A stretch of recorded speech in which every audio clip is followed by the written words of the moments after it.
we just talked about how to find your x and y intercepts when it comes to equations and graphs. So now let's go ahead and talk about an equation, or sorry, a function here, and actually change this and solve this out so we can actually get our x and y intercepts. So first off, before we move into actually finding our x and y intercepts, we're going to change f of x to y. And the only reason why we can do that is because, we know that f of x really means the same thing as y, just f of x is dealing with the function, y deals with the equation. So here we've changed it from the function notation to an equation. So here for our x-intercept, let's start there first. We said first, the first step is to set y equal to 0. So that's our first step. So here, when we deal with this equation, we're going to set y equal to 0.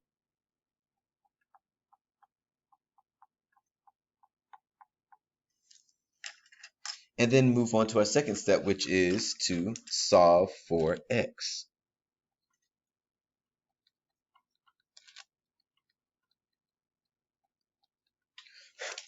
Now, when we solve for x here, we have a trinomial going on here. And we have to try to see, okay, how can we break this down so we can get the factors and then work it out from that. So in other words, we have to factor.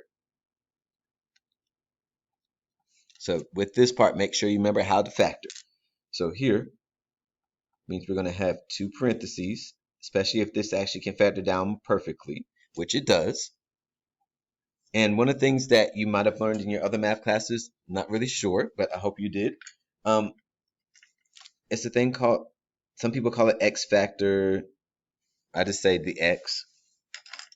And here, what we're looking at, negative 12 will go on top, which is your C. And then your B, which is the B in the actual problem there, is 4, that middle term. And what you're going to look at is, or try to find is, what numbers can multiply to get negative 12, but add to get 4. That part, if you look at it really quick, you'll realize that that is negative 2 and positive 6. So if you multiply negative 2 and 6, it gives you negative 12. If you add negative 2 and 6, it gives you a positive 4. So to make it our factor, we're going to make this x, our factors, we're going to make that x minus 2 and x plus 6. Okay, and after that point, we're going to go ahead and set them both equal to 0 using our zero product principle. Set both factors equal to 0. And then we solve for x. So we add 2 to both sides really quick. And then we subtract 6 on both sides on this factor. And so here, just to make it look mathematically correct, either way works, but this is the best way to write it. We have those as our x-intercepts.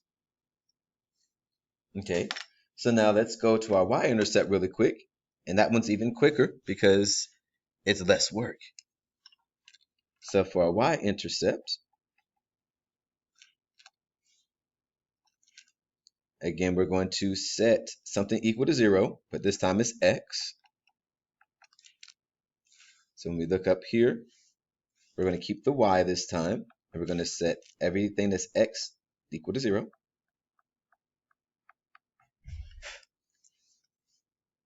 Okay. And then it says step 2 is to solve for y.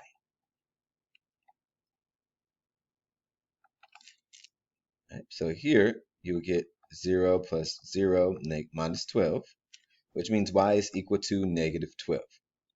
So our y-intercept is y equals negative 12.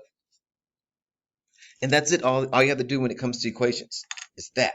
That's all. All right, so we dealt with actually a function where we actually can solve it out and factor it and do all the great stuff. Now we're going to deal with a function here that is a quartic function, but we cannot factor because we really don't have the terms here. Even by looking at factor by grouping or just looking at different things, we don't actually have what we need right now to be able to do it by hand. So what we're going to do is we're going to take a look at actual graph, and you might have learned some other ways in Math 3 how to do it, which if you did, you can solve it out that way.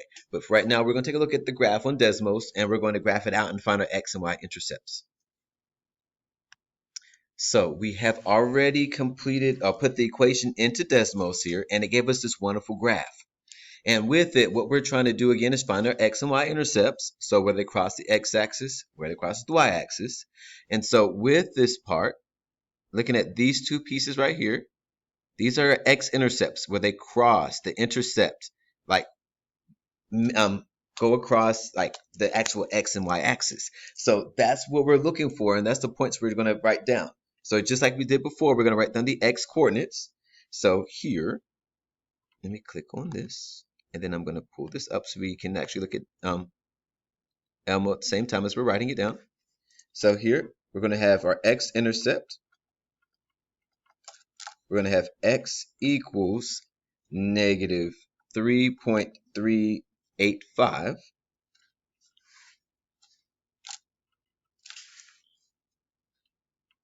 And or negative 3.385 thousandths.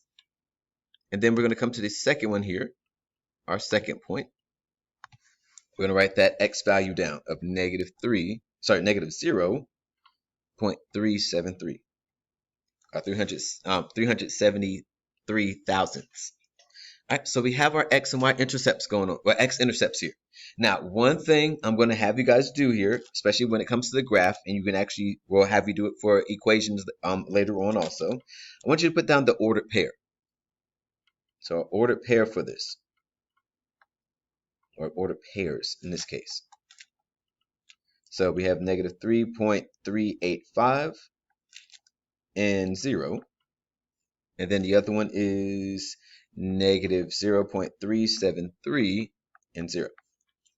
And the biggest part is trying to figure out, like, why is this your actual why are these y values 0?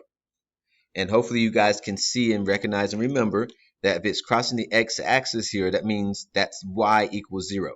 So looking at your y values here on the y-axis, y is 0 right here. Well, then it's 1, negative 1, and then positive 1.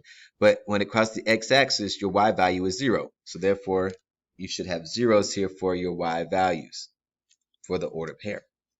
All right, so then going over here into your your y-intercept, and you can see there as we hover over it, which is a great thing about Desmos. You just have to hover over things. You can find the values. So here you can see that for your y value, or y-intercept, you get 2. Y equals 2.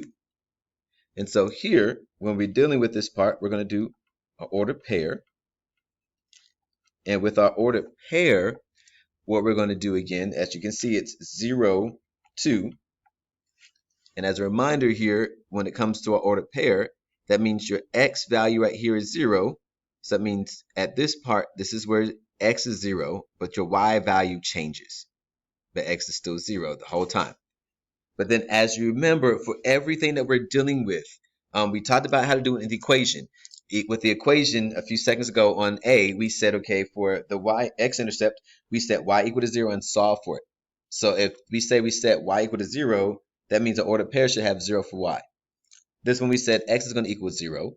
And so if x equals 0 and we solve for y, when it came to the equation, that means here our y value should be 0. So it's not bad. It should make sense, hopefully. All right, and then we have one more piece.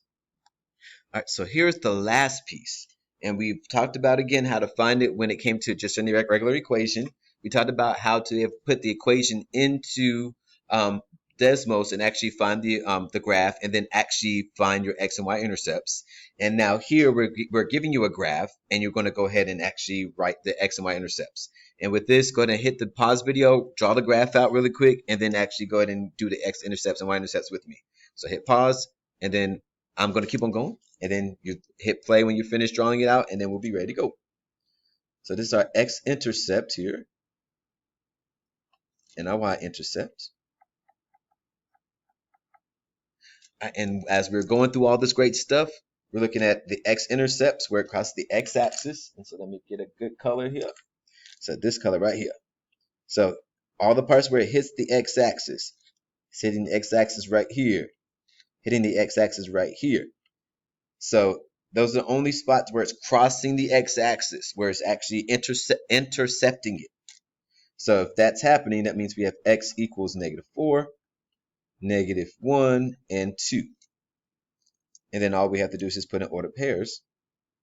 So -4, 0, -1, 0, and then 2, 0.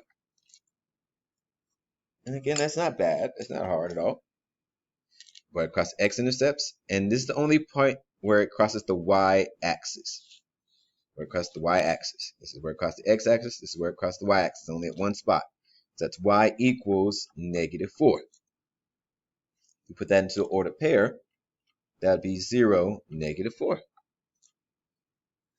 And that's it. That's how you find your x and y intercepts, either by equations or by graphs.